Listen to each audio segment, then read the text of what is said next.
ముఖ్యాంశాలు. సీజనల్ వ్యాధులు డయేరియా ప్రబలకుండా నిర్మూలించే దిశగా కార్యాచరణ. నగరంలో వర్షపు నీరు నిలవకుండా డ్రైనేజీ వ్యవస్థను పటిష్టవంతం చేస్తాం.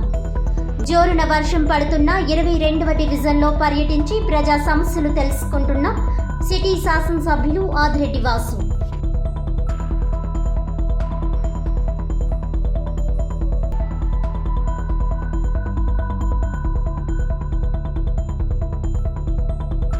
పంచాయతీలు అర్బన్ ప్రాంతాల్లో 100% పన్నుల లక్ష్యం సాధించాలి. పన్నుల వసూళ్లను వారం రోజుల్లో పూర్తి చేయాలి. Collector P Prashanti.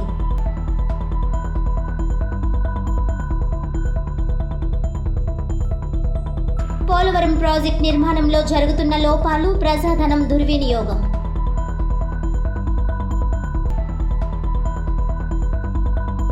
శారీరక మానసిక ఉల్లాసానికి క్రీడలు ఎంతో దోహదపడతాయి. 234 లక్షల రూపాయలతో నిర్మించిన షటిల్ బ్యాడ్మింటన్ ఇండోర్ స్టేడియంను ప్రారంభించిన శాసనసభ్యులు ఆదిరెడ్డి వాసు, మున్సిపల్ కమిషనర్ దినేష్ కుమార్.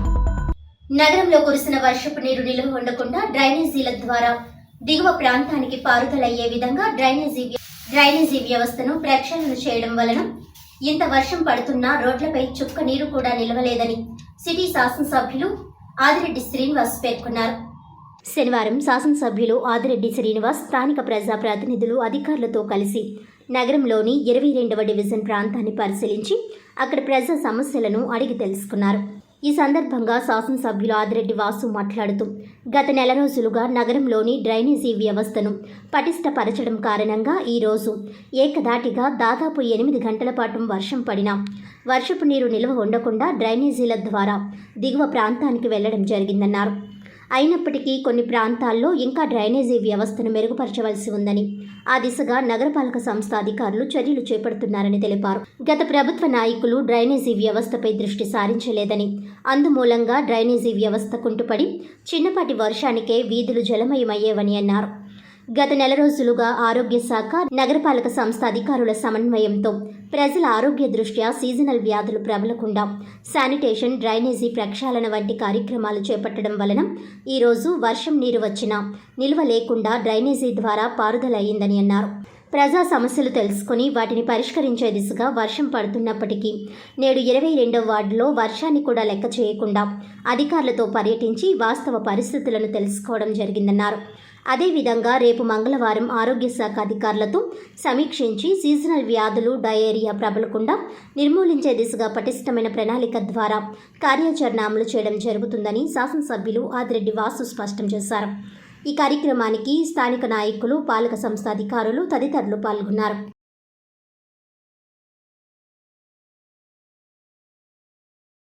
గంటలు వర్షం ఆగకుండా వస్తా ఉంది. గతంలో ఇదే పరిస్థితి అయితే మాత్రం ఎక్కడికక్కడ నగరం అంతా కూడా నీట మునిగే పరిస్థితి ఉన్నాయి. నీట మునిగుతున్న ప్రాంతాలు ఉన్నాయి. వాటిది టెక్నికల్గా కొన్ని సమస్యలు ఉన్నాయి. వాటి పరిష్కారం ఆలోచిస్తా ఉన్నాం. కానీ అసలు నీట మునిగే పరిస్థితే లేని ప్రాంతాలు కూడా నీట మునిగేటట్లు చేసేసారు గత ప్రభుత్వ వైసీపీ వారు. ఈ గత నెల రోజులుగా కూడా హెల్త్ డిపార్ట్మెంట్ సహకారంతో మా వారందరూ అంటే ఎన్డీఏ కూటమి నాయకులందరూ ఎక్కడికక్కడ డీసిల్టింగ్ చేయడం, డ్రైనేజీని ప్రక్షాళన చేయడం, వీటన్నిటి ఫలితం ఈ రోజున 8 గంటలు వర్షం పడతా ఉన్నా చుక్క నీరు నిలబడట్లా. ఎక్కడికక్కడ క్లీన్గా ఉంటుంది. చాలా ప్రాంతాల నుంచి ఇదే మాకు వస్తున్న ఫీడ్బ్యాక్. చెప్పడం కాదు, నేను నా కళ్ళతో చూడాలి. వర్షంలో వచ్చి వీళ్ళ దగ్గర మాట్లాడితేనే కదా వాళ్ళకి కూడా ఒక నమ్మకం ఉంటుంది, నాకు వాస్తవాలు తెలుస్తాయి. ఎందుకంటే వచ్చే మంగళవారం మరలా హెల్త్ డిపార్ట్మెంట్ వారితో సమీక్ష ఉంది. వారు చేస్తున్న దానికి ఇంకా ఏంటి బెటర్గా ఇంకా ఏం చేయాలి, ఎక్కడెక్కడ ఇంకా లోటుపాట్లు ఉన్నాయన్నది అన్ని అవగాహన చేసుకోవడానికి రాజమండ్రి సిటీలో తిరుగుతూ ఉన్నాం. ఎక్కడికక్కడ ప్రజలందరూ మాత్రం ఎన్డీఏ కూటమి నాయకులు చేసిన కార్యక్రమం, హెల్త్ డిపార్ట్మెంట్ వారి సహకారంతో చేసిన కార్యక్రమాన్ని అందరూ కూడా అభినందిస్తూ ఉన్నారు. స్థానిక సంస్థల బలోపేతానికి ఆర్థిక స్వావలంబన ప్రధాన వనరు అని పంచాయతీ కార్యదర్శులు పన్నుల వసూళ్లపై ప్రత్యేక దృష్టి సారించాలని జిల్లా కలెక్టర్ పి ప్రశాంతి స్పష్టం చేశారు. శుక్రవారం సాయంత్రం కలెక్టరేట్ దృశ్య మాధ్యమం ద్వారా పన్నుల వసూళ్లు, ఉచిత తదితర అంశాలపై incharge joint collector K Dinesh కుమార్తో కలిసి సమీక్షించారు. ఈ సందర్భంగా జిల్లా కలెక్టర్ పి ప్రశాంతి మాట్లాడుతూ జిల్లాలో పన్నులు, పన్నేతర వసూళ్లకు సంబంధించి రాజమండ్రి నగరపాలక సంస్థ 300 గ్రామ పంచాయతీలలో కలిపి 200 కోట్ల 27 లక్షలకు గాను 120 కోట్ల 19 లక్షల రూపాయలు సాధించడం జరిగిందన్నారు. మిగిలిన మొత్తాన్ని వారం రోజుల్లోగా వసూలు చేసేలా చర్యలు తీసుకోవాలని ఆదేశించారు. పంచాయతీ పరిధిలో పన్నేతర వసూళ్లు 63%, పన్నుల వసూళ్లు 70% మాత్రమే ఉన్నట్లు తెలిపారు. ఉచిత ఇసుక పాలసీ అమలు విషయంలో మార్గదర్శకాలు ఖచ్చితంగా పాటించాలని ఆయన తెలిపారు.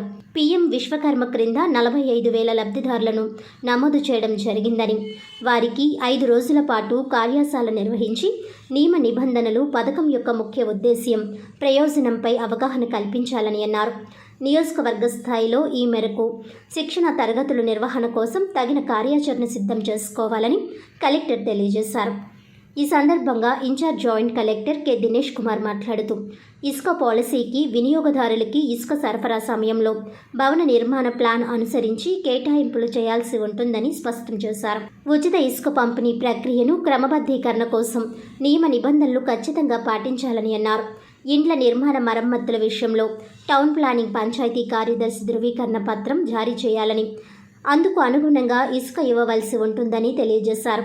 అనధికార ఇసుక రవాణా, నిల్వ ఉంచుతున్న సంఘటనలు గుర్తిస్తే వాహనాలు సీజ్ చేసి వాటిపై కేసులు నమోదు చేసి మార్గదర్శకాల మేరకు అపరాధ రుసుం వసూలు చేయాలని అన్నారు.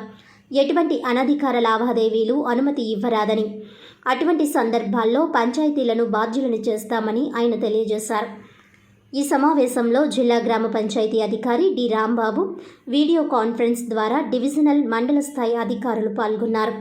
పోలవరం ప్రాజెక్టు నిర్మాణంలో రాజకీయ పార్టీలు మారినప్పుడల్లా కాంట్రాక్టర్ను మార్చడం వల్ల లోపాలు జరుగుతూ ప్రజాధనం దుర్వినియోగం అవుతుందని మాజీ ఎంపీ జీవి హర్షకుమార్ అన్నారు. స్థానిక రాజీవ్ గాంధీ విద్యా సంస్థల ఆవరణలో ఉన్న కాన్ఫరెన్స్ హాల్లో శనివారం జరిగిన మీడియా సమావేశంలో హర్షకుమార్ పోలవరం ప్రాజెక్టులో జరిగిన నిర్మాణ లోపాలను వివరించారు. గత ప్రభుత్వంలో చంద్రబాబు చేసిన తప్పిదం కారణంగానే డయాఫ్రమ్ వాల్ కొట్టుకుని పోయి గైడ్ బండ్ కుంగిపోయిందని ఆరోపించారు. ఆ ప్రభుత్వం ఈ ప్రాజెక్టును ఏటీఎంగా వాడుకుందని విమర్శించారు. తెలుగుదేశం పార్టీ తరువాత అధికారంలోకి వచ్చిన జగన్ ప్రభుత్వం కూడా అదే నిర్లక్ష్యాన్ని ప్రదర్శించిందని, కాంట్రాక్టర్ను మార్చి అందిన కాడికి దోచుకుందని ఆగ్రహం వ్యక్తం చేశారు. అన్ని క్షుణ్ణంగా పరిశీలించిన తరువాత తాను చెప్పిన అంశాల్లో తప్పు జరిగిందని, ఎవరైనా నిరూపిస్తే తాను రాజకీయాల నుంచి శాశ్వతంగా తప్పుకోవడానికి కూడా సిద్ధంగా ఉన్నానని స్పష్టం చేశారు. 2 డయాఫ్రమ్ వాల్స్ నిర్మాణం చేయాల్సిందేనని డిమాండ్ చేశారు. ప్రాజెక్ట్ పునాదులు హార్డ్ రాక్ వరకు లేవని, అందువల్లనే డయాఫ్రమ్ వాల్ కొట్టుకుని పోయిందన్నారు. గైడ్ బండ్ కుంగిపోవడానికి కూడా ఇంజనీరింగ్ సంస్థలు, ప్రభుత్వ నిర్లక్ష్యమే కారణంగా కనిపిస్తున్నాయని అన్నారు. చేసిన ఖర్చు భారమంతా ప్రజలపైనే పడుతోందని, దీనిపై తాను అన్ని వివరాలను హైకోర్టులో పీల్ వేయడానికి సిద్ధమవుతున్నట్లుగా వెల్లడించారు. ఉత్తరాంధ్ర చెరువుల పరిరక్షణ కమిటీ వ్యవస్థాపకుడు కృష్ణమూర్తి నాయుడు తదితరులు పాల్గొన్నారు. మన పోలవరం మన బాధ్యత. దీని మీద ఒక ప్రెస్ మీట్ లాస్ట్ వీక్ మనం పెట్టుకున్నాం. ఇది 2వ ప్రెస్ మీట్. ఇంకా 2-3 ప్రెస్ మీట్లు దీని మీద పెట్టాల్సిన బాధ్యత ఉంది. ఎందువల్లంటే పోలవరం అన్నది మంది, మన బాధ్యత కూడా ఉంది. ఇప్పుడు సీఎంలు వస్తున్నారు, పోతున్నారు. సీఎంలు వచ్చినప్పుడల్లా కాంట్రాక్టర్లు మారిపోతున్నారు. ఒక పెద్ద ప్రాజెక్ట్ని మనం మొదలు పెట్టామంటే ఆ ప్రాజెక్టు పూర్తయ్యే వరకు ఒక కాంట్రాక్టరే ఉండాలి. అలా కాకుండా ఏ సీఎం వస్తే ఆ కాంట్రాక్టర్ని మార్పించడం వల్ల దీంట్లో అనేకమైన అవకతవకలు జరిగినాయి. ఈ అవకతవకలు జరగడం వల్ల ఈ రోజున డయాఫ్రామ్ పోల్ కొట్టుకుపోయింది, గైడ్ బండ్ కుంగిపోయింది, లేదంటే కాపర్ డ్యాములు లోంచి సీపేజ్ వచ్చేసింది, దానివల్ల గైడ్ బండ్ ఇది కొట్టుకుపోయింది. ఇవన్నీ ఎందుకు వస్తున్నాయి? ఈ రోజున ఎంత డబ్బు ఖర్చు పెట్టారో అన్నది ప్రజలకు తెలియదు. పోలవరం మీద శ్వేతపత్రం రిలీజ్ చేసినప్పుడు చంద్రబాబు నాయుడు గారు ఇప్పుడు దాకా దీని మీద ఎంత డబ్బు ఖర్చు పెట్టారో, ఇంకా ఎంత డబ్బులు ఖర్చు పెట్టాలి అన్నది కూడా చెప్పున్నట్లయితే మనకు చాలా బాగుండిపోయింది. అది ఆయన చెప్పలే. పోనీ ఎక్స్పర్ట్స్ కమిటీ వేశారు అంటే ఎక్స్పర్ట్ కమిటీలో దీనిలోని లోపాలని ఎక్స్పర్ట్ కమిటీ నిగ్గు తీయలే. ఎలా కట్టాలి, అసలు లోపాలు తెలుసుకుంటేనే కదా ఎలా కట్టాలన్నా తెలుస్తుంది. మనకి పైన నుంచి గోదావరి వస్తున్నప్పుడు భద్రాచలం కానీ దుమ్ముగూడెం కానీ లేదంటే ఈ పరిసర ఆ పైన నుంచి గోదావరి మనకి ప్రవాహం కింద వస్తూ ఉంటుంది. ప్రవాహం కింద వచ్చినప్పుడు ఈ ప్రవాహం అన్నది అప్ టు కైట్ అనే ప్రదేశం, కైడా అన్న ప్రదేశం వరకు ఫ్లో అన్నది చాలా సమానంగా ఉంటుంది. ఈ కైడా నుంచి ఈ పోలవరం వచ్చి మధ్యలో చాలా జాగ్రత్తగా మీరందరూ ఈ కైడా నుంచి పోలవరం వచ్చే మధ్యలో వాటర్ మిస్ అయిపోతూ ఉంటుంది. అసలు ఈ వాటర్ ఎందుకు మిస్ అవుతుంది? దీని మీద ఏమన్నా పరిశోధనలు జరిపారా? పరిశోధనలు జరిపితే ఆ పరిశోధనలో ఏం తేలింది? దానికి తగ్గట్టుగా డ్యామ్ని డిజైన్ చేశారా? నిరక్షరాస్యత నిర్మూలన, సంపూర్ణ అక్షరాస్యత, విద్యార్థుల బంగారు భవిష్యత్తు కోసం ఏర్పడిన parents, teachers and students united federation PTSF తన లక్ష్యాన్ని సాధించాలని వక్తలు ఆకాంక్షించారు. సంస్థ వ్యవస్థాపక అధ్యక్షుడు కొల్లపు వేణు సారథ్యంలో పీటీఎస్ఎఫ్ రాష్ట్ర ప్రధాన కార్యాలయం కంబాల చెరువు హైటెక్ బస్టాండ్ ఎదురుగా ఉన్న శ్యామల బిల్డింగ్లో ఏర్పాటు చేశారు. ఈ కార్యాలయాన్ని శనివారం ఉదయం రాజమండ్రి సిటీ ఎమ్మెల్యే ఆదిరెడ్డి శ్రీనివాస్ వాసు ప్రారంభించారు. ప్రారంభోత్సవ కార్యక్రమంలో మాజీ ఎంపీ ఉండవల్లి అరుణ్ కుమార్, గుడా మాజీ చైర్మన్ గన్ని కృష్ణ, డీసీసీబీ మాజీ చైర్మన్ ఆకుల వీర్రాజు, రాష్ట్ర బార్ కౌన్సిల్ సభ్యుడు ప్రముఖ న్యాయవాది ముప్పాల సుబ్బారావు, న్యాయవాది పి శ్రీనివాస్, నక చిత్రకారుడు రవి పరస, ఎం వెంకటేశ్వరరావు, నాయకులు నక్కా శ్రీ నగేష్, టీడీపీ రాష్ట్ర ప్రధాన కార్యదర్శి Kashi Naveen Kumar, Boda Venkat, G George Antony, K K Sanjeevarao, Kakinada జిల్లా టీడీపీ ఎస్సీసెల్ కార్యదర్శి Dara Yashratnam, TDP Rajahmundry city SC cell అధ్యక్షుడు చాపల చినరాజు, మాజీ కార్పొరేటర్ బీజేపీ నాయకురాలు రైలంగి శ్రీదేవి, టీడీపీ నాయకురాలు కండవిల్లి లక్ష్మి తదితర ప్రముఖులు పాల్గొన్నారు. ఈ సందర్భంగా మాజీ ఎంపీ ఉండవల్లి అరుణ్ కుమార్ మాట్లాడుతూ తల్లిదండ్రుల కంటే ఉపాధ్యాయులనే పిల్లలు ఎక్కువగా అనుసరిస్తారని, వారు చెప్పిందే కరెక్ట్ అని నమ్ముతారని పేర్కొన్నారు. పిల్లలను తీర్చిదిద్దే వరం టీచర్లకే ఉందన్నారు. అనంతరం గన్ని కృష్ణ మాట్లాడుతూ నిర్వాహకుల ఆశయం నెరవేరాలని ఆకాంక్షించారు. పీటీఎస్ఎఫ్ నిర్వాహకులకు అవసరమైన సహాయ సహకారాలు అందిస్తామని వక్తలు చెప్పారు. ఈ కార్యక్రమంలో సంస్థ రాష్ట్ర ప్రధాన కార్యదర్శి బొలుగు కిరణ్ కుమార్, కార్యనిర్వాహక కార్యదర్శి నక్కా వెంకటరత్నం రాజు, తాళ్ళూరి బాబు రాజేంద్ర ప్రసాద్, తొరకల నిర్మల, మోత నాగలక్ష్మి తదితరులు పాల్గొన్నారు. అందరికీ నమస్కారం అండి.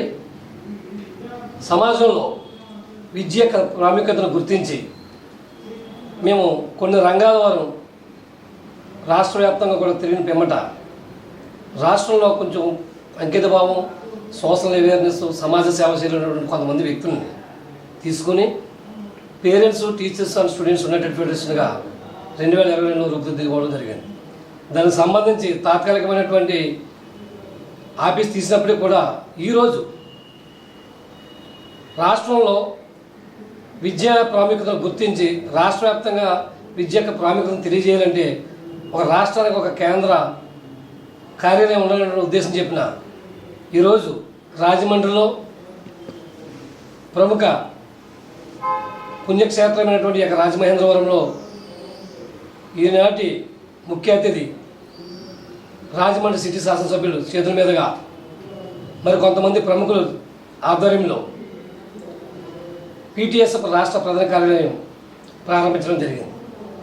ఈ సందర్భంగా ఆ వక్తలందరూ కూడా విద్యా వ్యాప్తికి సంబంధించి విద్య యొక్క ప్రాముఖ్యతను గురించి ఎన్నో అమూల్యమైనటువంటి విషయాలు చెప్పడం జరిగింది. కాబట్టి ప్రతి ఒక్కరు కూడా విద్య యొక్క ప్రాముఖ్యతను గుర్తించి అందరం కూడా అన్యోన్యంగా ఉండి ఈ యొక్క విద్యారంగాన్ని మనం కాపాడుకోగలిగితే సమాజాన్ని మనం కాపాడుకోగలం. అందరూ విద్యావంతులు అవ్వడం వల్ల నేర ప్రపంచం కానీ లేదంటే బెగ్గింగ్ కానీ ఏమీ ఉండదని చెప్పేసి మా పీటీఎస్ఎఫ్ యొక్క భావన. అదేవిధంగా భవిష్యత్తులో పీటీఎస్ఎఫ్ సంస్థ యొక్క సర్వీస్ రాష్ట్ర వ్యాప్తంగా మేము అందజేయాలని నేటి యొక్క కేంద్ర కార్యాలయం నుండి రాష్ట్ర వ్యాప్తంగా అన్ని జిల్లాలకు సంబంధించినటువంటి విద్యారంగానికి సంబంధించిన అన్ని సర్వీసులు కూడా మేము వెంటనే స్పందించి ఆ సమస్యల పట్ల, పేరెంట్స్ సమస్యల పట్ల, టీచర్స్ సమస్యల పట్ల, ముఖ్యంగా విద్యార్థుల యొక్క సమస్యల పట్ల, విద్యార్థుల యొక్క బంగారు భవిష్యత్తుకు సంబంధించి ఎటువంటి సమస్యలు ఉన్నప్పుడు కూడా మా సంస్థ ముందుండి అందుబాటులో ఉండి అన్ని విధాలుగా మీకు అందరికి కూడా అందుబాటులో ఉంటుందని తెలియజేసుకుంటూ పేరెంట్స్, టీచర్స్, స్టూడెంట్స్ ఫెడరేషన్ శారీరకంగా మానసికంగా దృఢంగా ఉండడానికి క్రీడలు ఎంతో దోహదపడతాయని, షటిల్ బ్యాడ్మింటన్ క్రీడల్లో ప్రతిభను ప్రదర్శించే క్రీడాకారులకు ఇండోర్ స్టేడియం చక్కని వేదిక కానున్నదని సిటీ శాసనసభ్యులు ఆదిరెడ్డి వాసు అన్నారు. శనివారం స్థానిక 50వ డివిజన్ గాంధీపురం 4 ప్రాంతంలో 234 లక్షల రూపాయలతో నిర్మించిన ఇండోర్ బ్యాడ్మింటన్ స్టేడియంలో శాసనసభ్యులు Adireddy Vasu, municipal commissioner K Dinesh Kumar, స్థానిక నాయకులు, అధికారులతో కలిసి ప్రారంభించారు. ఈ సందర్భంగా శాసనసభ్యులు ఆదిరెడ్డి వాసు మాట్లాడుతూ శారీరక మానసిక ఉల్లాసానికి క్రీడలు ఎంతో అవసరమని, ఆ దిశగా విద్యార్థులు బ్యాడ్మింటన్ క్రీడ పట్ల తమ ప్రతిభా నైపుణ్యాలను ప్రదర్శించేందుకు నూతనంగా నిర్మించి ప్రారంభించుకుంటున్న ఇండోర్ స్టేడియం చక్కని వేదిక కానుందని అన్నారు. క్రీడల పట్ల ఆసక్తి గల ప్రతి ఒక్కరూ జిల్లా, రాష్ట్ర, జాతీయ స్థాయిలో తమ ప్రతిభా నైపుణ్యాలను ప్రదర్శించేందుకు కేంద్ర, రాష్ట్ర ప్రభుత్వాలు చక్కని అవకాశాలు కల్పిస్తున్నాయని, వాటిని సద్వినియోగం చేసుకోవాలని యువతకు పిలుపునిచ్చారు. భారతదేశంలో షటిల్ బ్యాడ్మింటన్తో పాటు అన్ని క్రీడలకు ప్రభుత్వం మంచి మద్దతునిస్తుందన్నారు. క్రీడల ప్రాధాన్యతను గుర్తిస్తూ రాజమహేంద్రవరంలో క్రీడాకారులను ప్రోత్సహించడం జరుగుతుందన్నారు. నగరపాలక సంస్థ కమిషనర్ కె దినేష్ కుమార్ మాట్లాడుతూ 234 లక్షల రూపాయలు సాధారణ నిధులతో నిర్మించి ప్రారంభించిన షటిల్ బ్యాడ్మింటన్ ఇండోర్ స్టేడియంలో 3 షటిల్ కోర్టులు ఉంటాయని, మొత్తం 1294.29 స్క్వేర్ మీటర్స్ నిడివి గల ఈ షటిల్ బ్యాడ్మింటన్ కోర్టులు ఇక్కడ షటిల్ బ్యాడ్మింటన్ ఆడుకునేందుకు వచ్చిన క్రీడాకారులకు ఎంతో సౌకర్యవంతంగా ఉండేలా నిర్మాణం చేపట్టి ప్రారంభించుకోవడం జరిగిందని పేర్కొన్నారు. ఈ సందర్భంగా శాసనసభ్యులు Adireddy Srinivas, municipal commissioner K Dinesh Kumar కొద్దిసేపు షటిల్ బ్యాడ్మింటన్ ఆడారు. అనంతరం ఇక్కడికి వచ్చిన క్రీడాకారులతో మాట్లాడి క్రీడా ప్రాధాన్యతను రాజమహేంద్రవరంలో ఇనుమడింపచేసే విధంగా క్రీడలను ప్రోత్సహిస్తామని తెలియజేశారు. ఈ కార్యక్రమంలో municipal commissioner K Dinesh Kumar, DP Narayana, DEP Prasad, AEG Sharmila, SEG Pandurangarao, EESK Madarsha, Ali, CISP Veeraiahgoud, badminton coach K Vijay, స్థానిక నాయకులు అనుశ్రీ, సత్యనారాయణ, రవి యాదవ్ తదితరులు పాల్గొన్నారు. Uma educational and technical society Kakinada వారు జిల్లా దివ్యాంగుల పునరావాస కేంద్రం ద్వారా దివ్యాంగులకు ఎన్నో పునరావాస కార్యక్రమాలు నిర్వహిస్తుందని సంస్థ ఎగ్జిక్యూటివ్ డైరెక్టర్ ఎస్పీ రెడ్డి అన్నారు.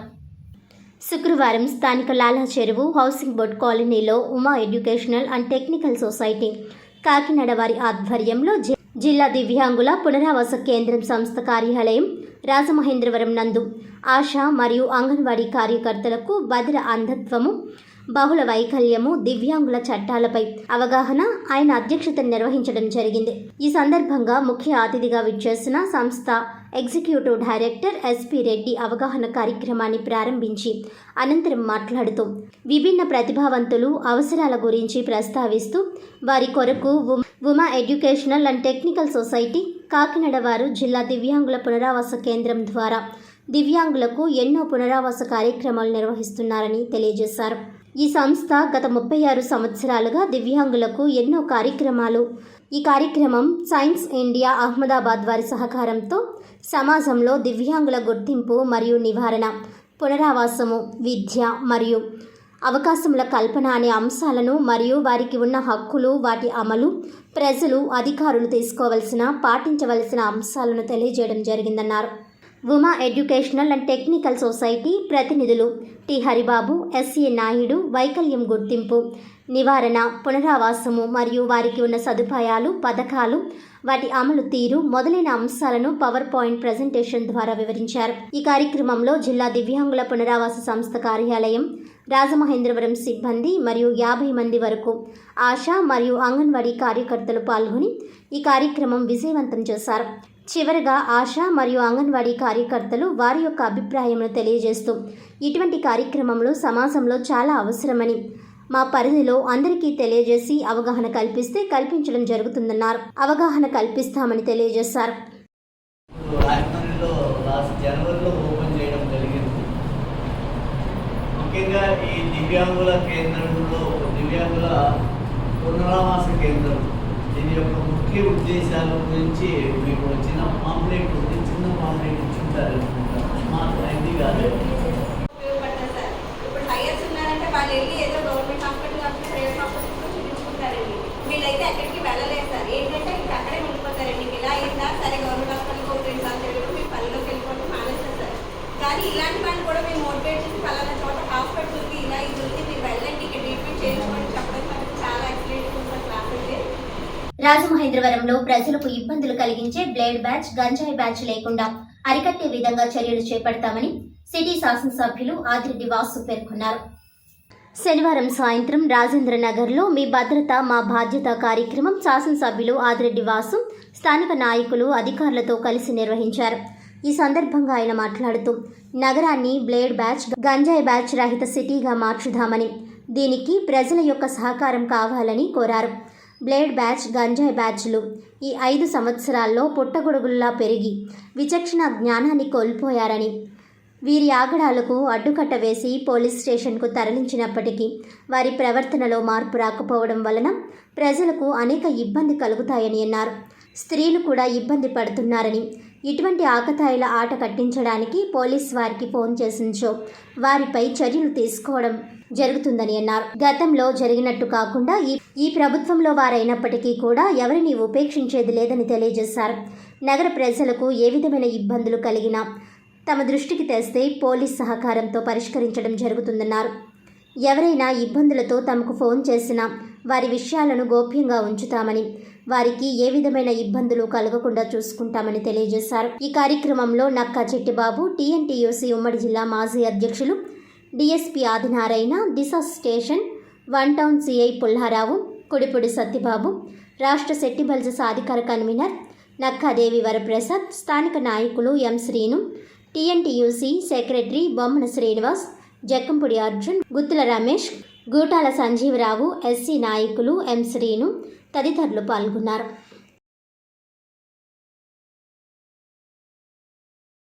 చాలా ఇదిగా ఉన్నారు. డెఫినెట్గా వారు ఇంజనీరింగ్ పట్టభద్రులు. మీరు ఏదైతే కోరుకుంటూ వాళ్ళని ఎన్నుకున్నారో డెఫినెట్గా నెక్స్ట్ 5 yearsలో రాజమహేంద్రవరం ఒక మోడల్ పట్టణంగా తీర్చిదిద్దుతారని నేను ఆశిస్తున్నాను. ఆశించడం కాదు, డెఫినెట్గా అది మెటీరియల్ జరుగుతుంది. ఇప్పుడు మిమ్మల్ని అందరినీ కూడా నేను ఎక్కువ ఇచ్చేయట్లేదు. వీళ్ళంతా చెప్పారు రకరకాల నంబర్స్. ఈ నంబర్స్ అన్ని కన్నా కూడా మీరు 100 కొట్టడం మొత్తం ప్రతి ఒక్కరి దగ్గర 100 ఉంటుంది. లేదంటే ఉమెన్ సేఫ్టీ యాప్ ఉంటుంది. ఉమెన్ సేఫ్టీ యాప్ ప్రతి దాంట్లో డౌన్లోడ్ చేసుకోండి. ఆ SOS మీరు ఎప్పుడైనా ఏ ఇబ్బంది అంటే ఒక మహిళను ఈవ్టీజింగ్గా కాదు, గంజాయి బ్యాచ్ కాదు, ఎప్పుడైనా సరే మనం ఇబ్బందుల్లో ఉన్నప్పుడు ఆ SOS నొక్కండి. నియరెస్ట్ బీట్ వాళ్ళకి వెంటనే ఇన్ఫర్మేషన్ పోతుంది. వాళ్ళు మీ దగ్గరకు వచ్చి మీ సమస్య కనుక్కొని దానికి పరిష్కారం చేసుకోవడానికి కూడా సంతోషకరమైన విషయం. మీ అందరూ కూడా ఈ సభకు ఎంతో ఆతృతతో వచ్చి ఏదో చేద్దామని, ఏదో మార్దామని అనుకొని మీరు అందరూ వచ్చినందుకు మీ అందరికి ధన్యవాదాలు తెలియజేసుకుంటూ, ముఖ్యంగా బ్లేడ్ బ్యాచ్, గంజాయి బ్యాచ్ అని 2 విధాలుగా చెప్తున్నాం. మనకి ఇప్పుడున్న సమస్యలు అత్యంత మెయిన్ సమస్యలు అయ్యాయి. ఒకటి మాత్రం గుర్తుపెట్టుకోవాలి, బ్లేడ్ బ్యాచ్ వ్యక్తులు కానీ, గంజాయి తాగే వ్యక్తులు కానీ ఎవరైనా కానీ బయట నుంచి వచ్చిన వాళ్ళు కాదు. మన సమాజం నుంచి, మన నుంచి వచ్చిన వాళ్ళే వాళ్ళందరూ. దయచేసి వాళ్ళని కంట్రోల్ చేయడంలో ఎన్ఫోర్స్మెంట్ ఏజెన్సీస్ అంటే పోలీస్ వారు కావచ్చు, ఎక్సైజ్ వారు కావచ్చు, ఇంకా వేరే వేరే డిపార్ట్మెంట్లు ఎవరైనా కావచ్చు, వీళ్ళది ఎంత పాత్ర అయితే ఉందో వాళ్ళకన్నా ఎక్కువ పాత్ర తల్లిదండ్రులది.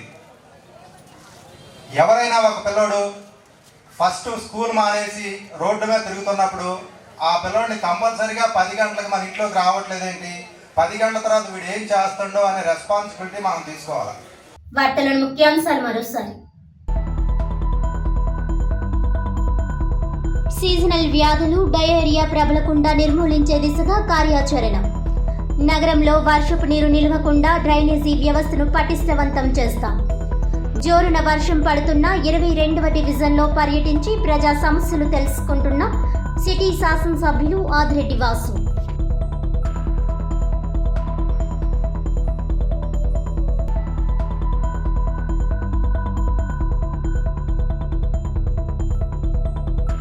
పంచాయతీలు అర్బన్ ప్రాంతాల్లో 100% పన్నుల లక్ష్యం సాధించాలి. పన్నుల వసూళ్లను వారం రోజుల్లో పూర్తి చేయాలి. Collector P Prashanti.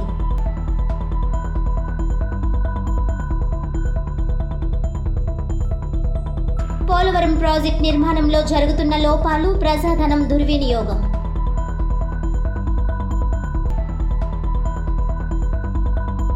శారీరక మానసిక ఉల్లాసానికి క్రీడలు ఎంతో దోహదపడతాయి. 234 లక్షల రూపాయలతో నిర్మించిన షటిల్ బ్యాడ్మింటన్ ఇండోర్ స్టేడియంను ప్రారంభించిన శాసనసభ్యులు ఆదిరెడ్డి వాసు, మున్సిపల్ కమిషనర్ దినేష్ కుమార్. ఈనాటి వార్తలు ఇంతటితో సమాప్తం. తిరిగి వచ్చే బులెటిన్లో మళ్ళీ కలుద్దాం. అంతవరకు సెలవు. నమస్కారం.